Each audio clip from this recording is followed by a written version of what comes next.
Well, it's hello from me, and I'm Andrew Parkin-White, and I look after all things IoT at MEF. So the title of this session is to explore IoT traffic and look at whether new wholesale business models will need to emerge over time. And we've already touched on a few of those issues in the previous session, so I want to dig a bit deeper into those. I'll shortly be introducing an expert panel to you. But before I do, I just wanted to tell you a little bit about IoT at MEF. So, first of all, we explore the IoT ecosystem, but we've really focused in a number of different areas, including IoT roaming, IoT security, and deep dives into various sectors. We've produced or are producing a number of reports, so we're delighted that in the next couple of weeks we'll be publishing the MEF IoT Enterprise Survey. This is the first of its kind, and we've spoken to 450 enterprises who are all using cellular connectivity for IoT, and they're across 9 global markets, 9 representative markets, and the focus is in key IoT sectors. So we've looked at the business drivers, the challenges, what their attitudes are to IoT, what their priorities are, and their use of technology. A couple of things that really interested me, which are building on the points we've heard earlier, are first of all that security, IoT security, is the highest requirement beyond connectivity, and that had a mean score of 4.3 out of 5 in terms of importance. And secondly, as we heard in the analyst briefing, COVID-19 has had a distinct impact, and we see that 77% of enterprises say that their businesses will be completely or significantly changed as a result of COVID-19. So we produced a couple of other reports recently on the future of IoT connectivity and also on enterprise IoT security, what the challenges are and the risk mitigation measures. If you want to know more about IoT at MEF, contact me. I'm Andrew at mobileecosystemforum.com, or ping me on LinkedIn. So I want to say a little bit more about this session. So, really, as we know, the IoT ecosystem is continuing to evolve at a rapid pace, and connectivity is a key component. And we're now starting to see distinctive patterns of IoT traffic emerging depending on the particular application.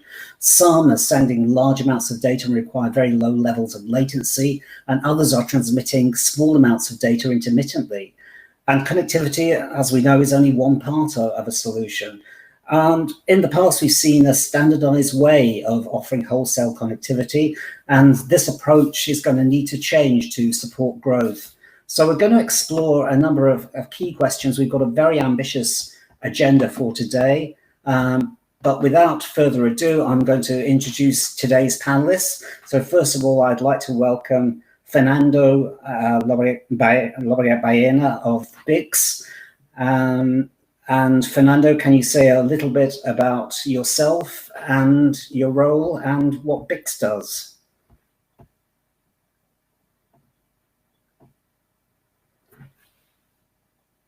We can't hear Fernando at the moment, so I will pause for a second and I will introduce Charles Bernard of ZARIOT. Hello. Hello, Charles. How are you today? I'm good, thank you. Yeah, so if you could tell us a little bit about ZARIOT and your role in ZARIOT. All right, so ZARIOT is a connectivity provider focusing on security for the SIM. Our idea was based on the signaling, and then we're moving to build an ecosystem around the security and connectivity space. And at ZARIOT, I'm the head of technical for the deployment of the solution. Great, thank you, Charles. I'd next like to introduce Les Goldman of Syniverse. Hello, Les. Hello, Andrew. Very early in the day for you. Yeah, it's dark 100 and the sun hasn't come up yet, but we're still here. we'll participate. And as you said, my name is Les Goldman. I've been supporting MEF's Mobile IoT Forum, and I appreciate the invitation to participate today. I've been with Syniverse a little more than 6 years. I'm based in Tampa, Florida, and I'm a senior product manager, and I work with our private wireless, global SIM, and secure global access solutions that keep Syniverse at the heart of the mobile ecosystem. For over 3 decades, Syniverse has enabled that seamless transaction and capabilities for messaging and data in mobile. And our history, our trusted experience, our reliability, and our value, both to mobile carriers and enterprises, positions us very well to drive successful deployment for IoT as well as for 5G. Thank you for having me. Thank you, Les. Fernando, are you able to speak to us now? Now I think it works. Brilliant. Brilliant. Okay, apologies. I mean, we have to blame Windows. Sorry for that. So thanks for having me, Andrew. It's always a pleasure. So just to make a quick introduction for BICS. BICS, we are a connectivity provider.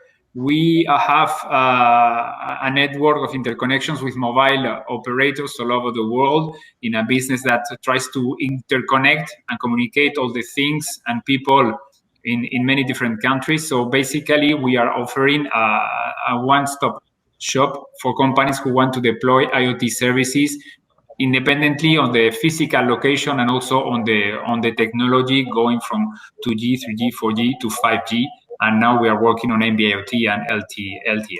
So that's to make it in a nutshell.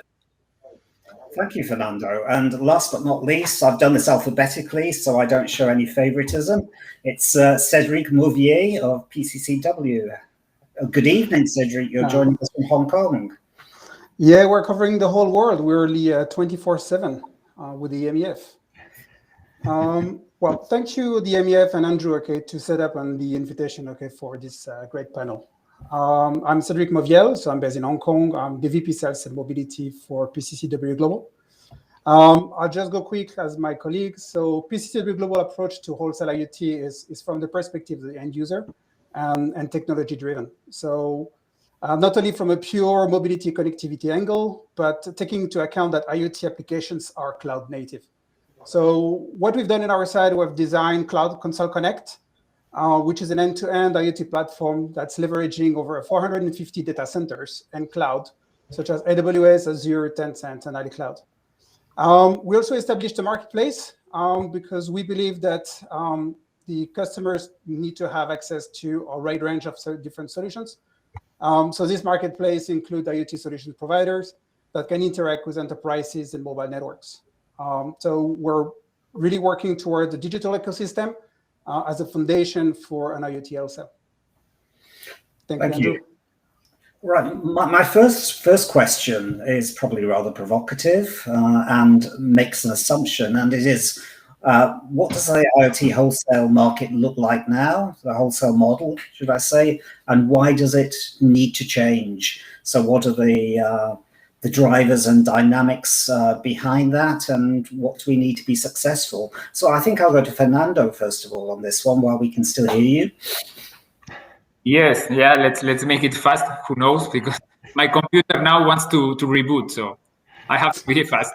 No, actually, I mean, I think we are in a very interesting situation because the MNOs are rushing to adapt the existing wholesale models to IoT. And as I'm sure that we will elaborate further on, today there is a kind of struggle between what we have today as existing capabilities in terms of wholesale business models, generally speaking, and business model, I mean the billing ways, the revenues, etc., and what the new market, what the new use cases are demanding. And I think one of the clear examples, and certainly my colleagues can elaborate more, is the billing about NB-IoT, which is still something that is kind of lying in the middle between a wholesale approach and the classic per megabyte billing. So I think we are in an interesting moment, but certainly a turning point, because this needs to be changed if we want this to become a big market as the classical roaming is today. Thank you, Fernando. Les, would you like to come in there and comment on how you see the status quo and how it might be changing? Yeah, I do agree with what Fernando just stated. I think that the model that exists today certainly is going to need a little bit of retrofit, right, as we move forward, if we want to support the massive numbers in IoT, et cetera. I mean, if you look at it, certain MVNOs can apply through ITU for things like IMSIs, for example. 901 allocations come to mind as well. But they also require some number of relationships to partners to enable their global reach and global coverage. So some of these wholesale service models need to really be examined or be re-examined from a sponsorship perspective to permit, as you said, the different kinds of IoT, not only to be able to be supported, but to do so in an economic fashion. Yeah. And do you see these bilateral relationships changing over time, Les? Stay with you. Yeah, I think right now it's a matter of going out to basically set, in many cases, your bilateral relationships, especially if you're looking to do something like 901. But again, there have been methods in the past that can be reallocated or reused in the space of IoT. Syniverse has supported wholesale partners for interconnectivity and roaming services for decades. So whether it's human or machine, we should be able to continue to do those types of models for bringing private wireless, public wireless together, as well as global security for the data. Right, I'm going to turn to Cédric now. Thank you, Les. And going to ask you the same sort of question. Do we need new wholesale models with new applications and solutions emerging in the marketplace around IoT? Is it different to other forms of wholesale we've seen in the past?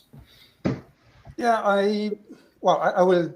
Sorry, Les. Okay, I have to slightly disagree that we don't need a retrofit, but an evolution of the wholesale market.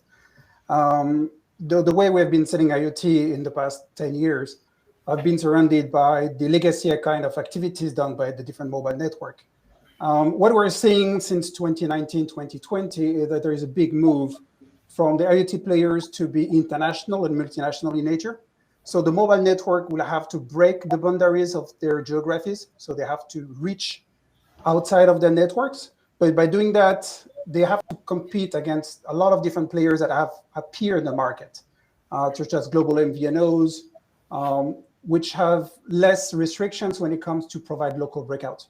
So I think that the wholesale model will have to change in the way that you have to bring something for the enterprises, because at the end of the day, these are the people buying the connectivity.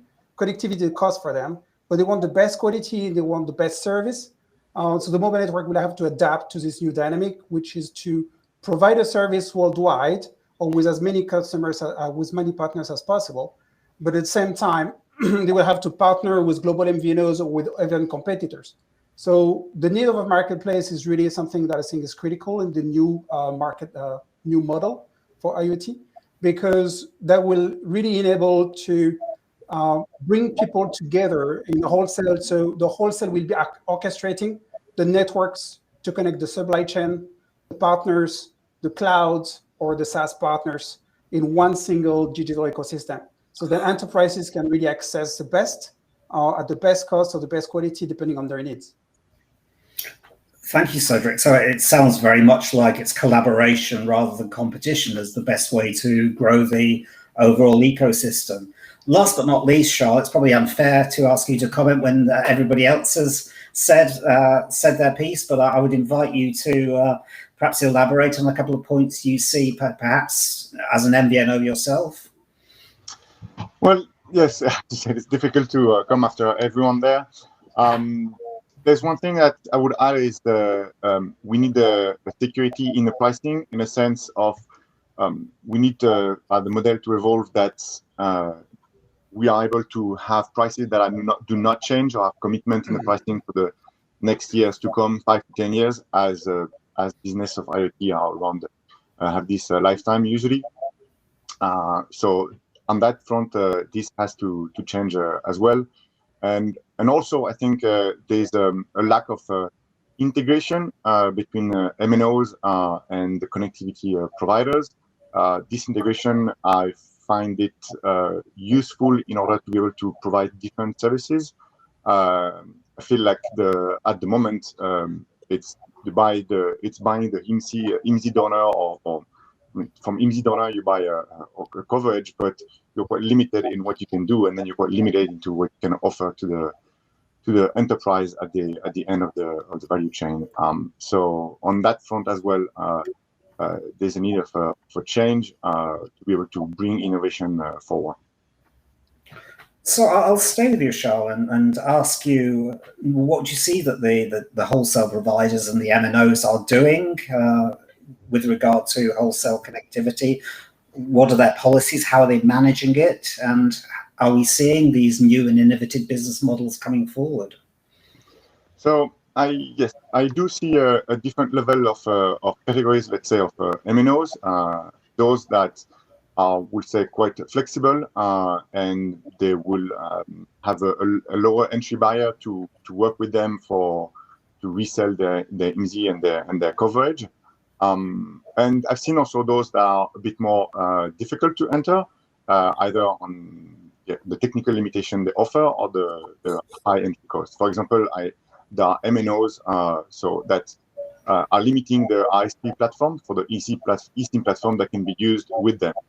They will only name one or two platform vendors, but they will not accept other ones, despite the fact that all of them will be GSMA accredited.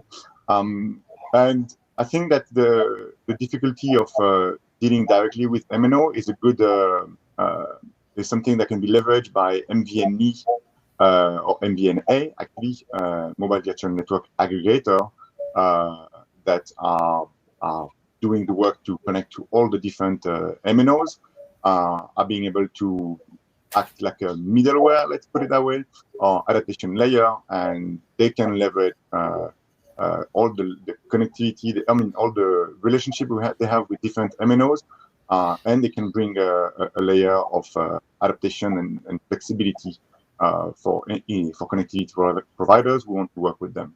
And I do see that I believe that they will be the one that will be able to facilitate and commoditize the wholesale in IoT.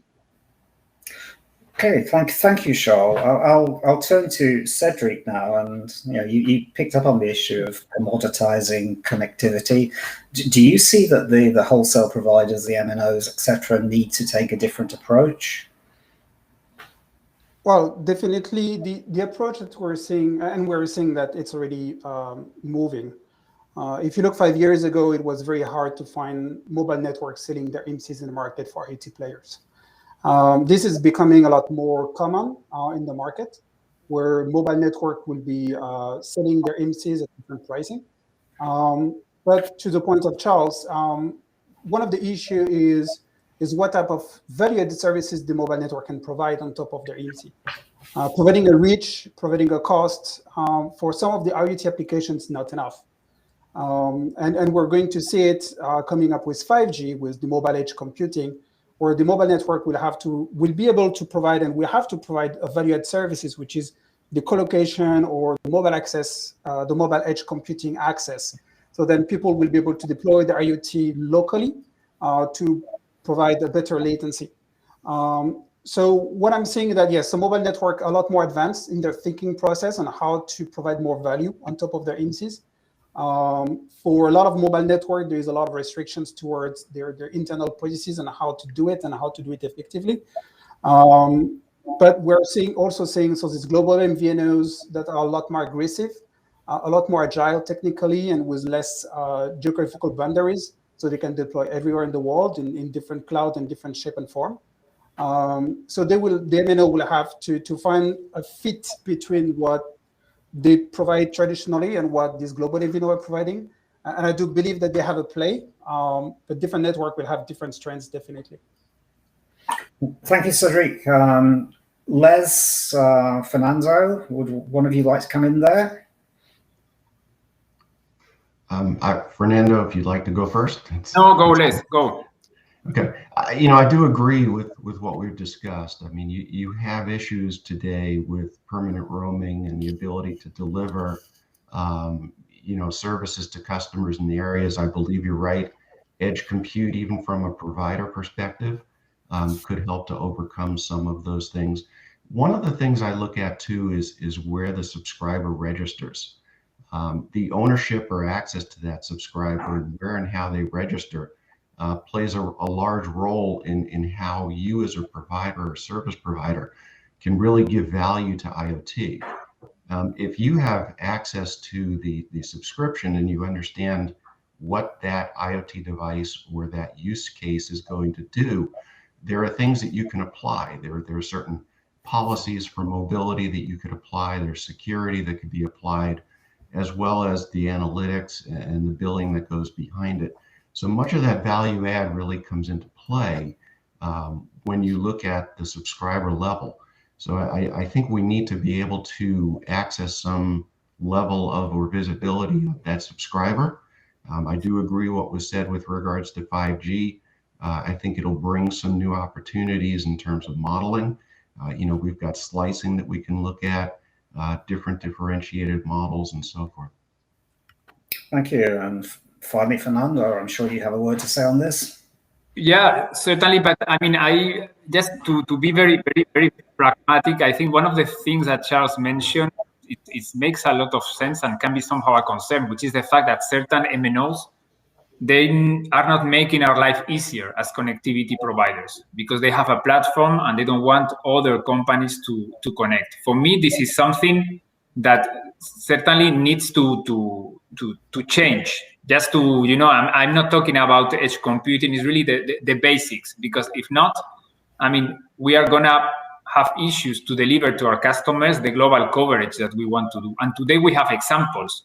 It's also linked to what Les mentioned about concerns about permanent roaming, etc. But those are also, for me, really roadblocks that need to change. Some of the MNOs, they still don't understand, and they have very good reasons that they need to open up their networks so that this IoT market can grow. Because if they let other people, use their networks, even in their home countries, they will have more business. And this is something that I think needs still some time. And it's not a technological issue. I think it's just a question of mindset and let's say somehow not be afraid of these newcomers, which are companies like ZARIOT, BICS, PCCW, or Syniverse. No, I know it sounds like mobile network operators tend to be very protective of what they see as their own business. But now we've seen with wholesale over the years that it does represent a significant opportunity for telcos and for mobile network operators. What we've seen so far is, we've got these dynamics coming along. We've talked about 5G very briefly and some of the benefits and challenges that offers. We've also talked a little bit about the traffic, the types of applications and what sort of traffic they generate. I mean, we could have something as simple as a meter in a network that sends a very low amount of data very infrequently, or we could have an application that's heavily reliant on constant communications. So do you see that we do need a very different wholesale arrangement for these low latency versus, what do we call it, high latency, they don't need communication straight away type applications? So I'll on that question, I'll stick with you, Fernando. You went last time, so first this time. It's okay. So yeah, to make it short, yes, I think we need an approach to that. And one thing that, again, can be a little bit not provocative, but it's that I think right now price is not an issue, in the sense that what the customers need, the enterprise customers that Cédric mentioned and Les, etc., what they want is to have peace of mind. Make sure that if I deploy, it's going to work. If, overall connectivity makes what, 10-50% of the cost of a global solution, the big chunk of the money is not there. What is today somehow making things difficult is that the business cases are not very clear, or that the mobile operators, they want to put in place something that fits all. The case that you mentioned about the streaming camera, Andrew, versus the case of a device sending data twice a day. You know, if they want to charge a certain amount just to be online and open, you know, certain number of communications per day, I'm sure the enterprises, you know, they can work with that. Companies like all of us, PCCW, Syniverse, ZARIOT, we will make sure that we are in the middle to make sure it's properly packaged and sold to the final customer. But the question is that the mobile operators, they really need to define the rules. I think in some cases what we are missing is a clear framework. Money somehow is not an issue at this stage. That's my view. Yeah, I mean, that's certainly when we did our enterprise survey, the cost was not the most significant item. In fact, it was quite low down the hierarchy of enterprise needs, and that sort of peace of mind, as you said, Fernando, was very important. We are not making great progress with the ambitious agenda we had, but it's still a very interesting debate. Would anybody else like to come on this question, or happy to move on to the next one? Yeah, just a quick, Charles, you can go first. All right, so I think in regards to the different market segments, yes, we do need a new wholesale models. We can think of, I mean, there's so many things to be said about that. I think like we need to be able to have a more efficient approach to how we can come back to customer with a specific use case. It's not something that it's not sustainable to always have to rely on the MNOs to provide with a complex use case definition and for them to get a pricing and then go back to the roaming partners or to be able to provide a pricing. I think, you know, we can get a one case cover it all, but we can probably cover 99% of the cases with different segmentation of the pricing. And I think that also something around the permanent roaming. We do see the rise of monthly fees or minimum spend, which goes back to the point of Fernando. I think it is something that is needed because that brings peace of mind to MNOs. The challenge is that the IoT roaming went a bit the business started on the legacy, and we started to see pricing such very low. So some customers do expect those pricing, but they don't understand that those pricing are unfortunately not probably guaranteed for life, because at some point the VPMN will come back and say, well, you know what, I'm going to start charging for minimum spend or monthly fees. And so how you explain your customer that rolled out 10,000 SIM cards that all of a sudden the prices needs to go up. So definitely, I do see, even if it increase my cost, I do see minimum spend or monthly fee as long as they guarantee either permanent roaming or they guarantee a price for the next 10 years as a good thing. Thank you, Charles. Did you want to come in there, Cédric? Yeah, very briefly. I mean, the wholesale model, okay, so when you look at the problem that Charles just highlighted, when you have a device that is deployed for 5 to 15 years, going with a single vendor approach, it's a very risky for anybody doing a business case, because your price can go up, a lot of things can go wrong. So the single vendor approach, okay, when you come to mobile to IoT, it's definitely something that have to be. And a lot of IoT providers now, the IoT customers are looking for multiple vendors just to avoid risking everything into one basket. The other thing also that the mobile network, okay, we have to rethink on the wholesale model is how to empower the customers to scale up or to scale down as the business demand.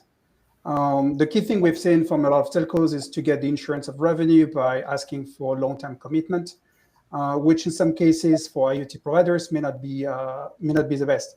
As you said, you can have the need to use one network because they offer good cost on large bandwidth usage. But when it comes to low bandwidth usage or low latency, another network is better.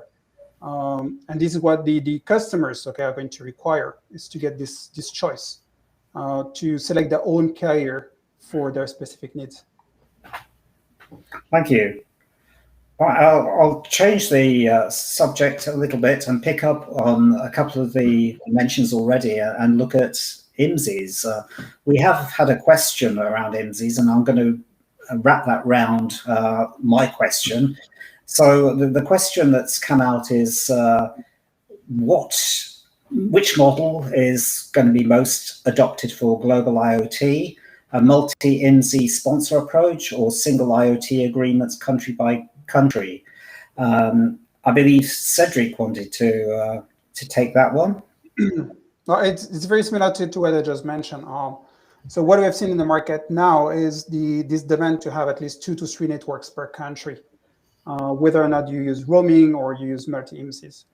But for a lot of use cases, it's becoming very like a common request to get multi-IMSI or at least more than 1 mobile network coverage per country. So definitely global IoT multi-IMSI for me. So staying with the subject of IMSIs and specifically the reselling of IMSIs, do you see it as unlocking innovative solutions or just doing things in a different way? And what are the different approaches out there? Should we stay with you, Cédric? Because I know there is a little bit of disagreement in the panel around IMSIs, so we'll start with you and then move on to other panelists.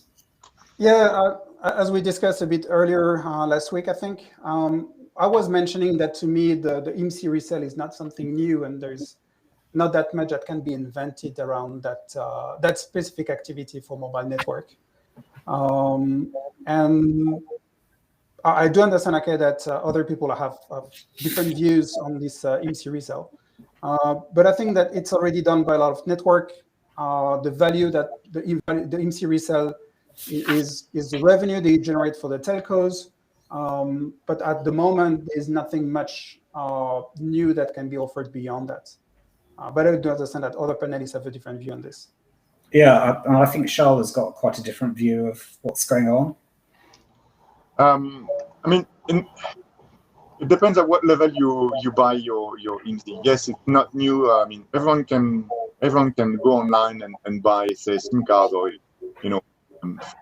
IT solution, and you feel like you have to white label it or anything. Feel like you can become limited what you do. And you're right. Those have been done for a long time. But I go back to my initial comment. There's different level of reselling IMSIs. There's you take the IMSI and that's it, or there's a more a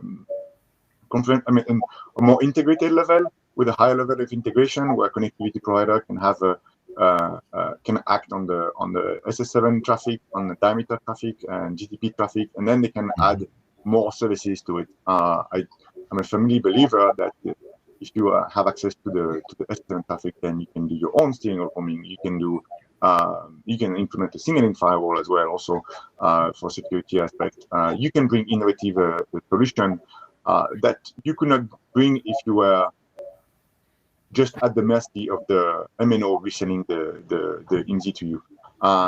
And so we need to have a better level of integration or capability to have different level of integration to somehow go to a better model of, say, a CPaaS for IoT. I mean, I think it's the direction it needs to go, but technically it's not there yet. Thank you, Charles. Les, would you like to come in there? Yeah, I mean, I agree. IMSIs really are kind of the tip of the spear, right, in terms of how we initiate or connect the services. But I definitely agree with what was said in terms of value add. It's what you do with the service once you actually can enable it to meet use cases. Do you bring things in and set certain policies, like I said, or customized policies by device? Do you do things on the back end, where you might have, secure data transit up to the cloud versus, hitting the public internet? So I do agree with everything that was said about IMSIs, but I think it's also something that we have to do to enable value add to really move beyond just the commodity of what an IMSI is. Yeah. Thank you. Unless Fernando's got anything else to say on that, I'm going to ask him a different question. Let's move to another topic. There, we'll move to another topic, and we don't have very long left, so we're probably going to have to go for short answers on these topics. I wanted specifically to look at IoT roaming and IoT wholesale roaming, and we've pointed to a couple of these issues already. So what do you see as the issues around permanent roaming, for example? What about NB-IoT roaming? And we also, to make it very unfair on you, Fernando, have a question as to which is the best business model that will be most acceptable to IoT wholesale roaming. So rather a difficult question, but I'm sure you'll handle it. I don't think there will be a single business model that will work, honestly, because the use cases will be very different. So we need something that maybe a good approach could be based on the technology, because, for example, the capabilities of NB-IoT from a use case perspective are not the same that you can have with LTM.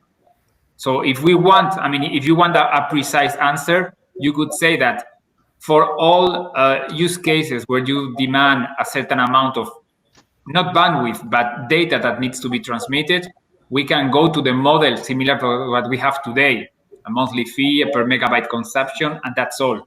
But we need to be able to cover from a wholesale perspective the use cases where you have a device that is going to stay idle maybe for 2 months, then transmit data for 1 week, then go off. How do you manage that? In this case, what we are trying to propose to the mobile operators is to say, okay, you need to give me let's say, a fee. Why? A monthly fee, a yearly fee, whatever, because I get to my point. Money is not an issue. What the issue now is that things are not clear in terms of what can be charged and how. So, the answer could be this way. I mean, there are two models. One can be linked or similar to what we have today, a per megabyte consumption, but we need to make room for the use cases where the devices will be, not connected all the time. They will be manufactured, they will be shipped. So that's how I see it. Thank you, Fernando. Les, would you like to add a few pearls of wisdom onto that subject?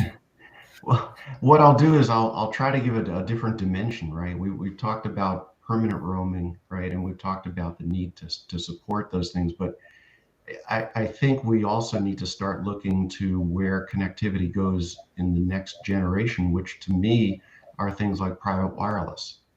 If you're going to deploy private wireless in that factory, for example, Fernando, where the devices sit, you have to have, again, that integration between the private wireless service and the rest of I'll call it the macro network. So I think permanent roaming that we see today is going to also become a potential consideration as we move in the private wireless space.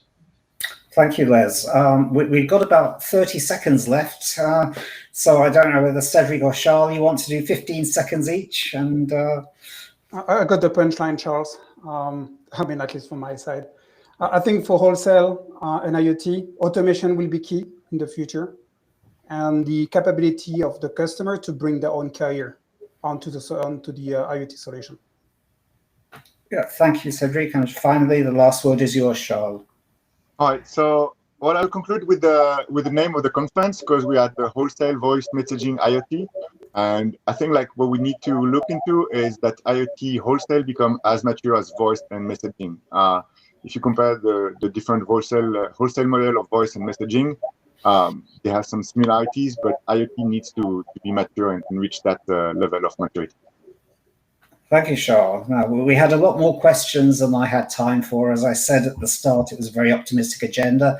So I'd like to thank Les, Fernando, Cédric, and Charles for providing your expert insight today. And I'll say thank you, merci and gracias, and hope to see you again before too long, and stay around for the next sessions. Goodbye. Thanks, everybody. Thank you very much. Thank you. Bye.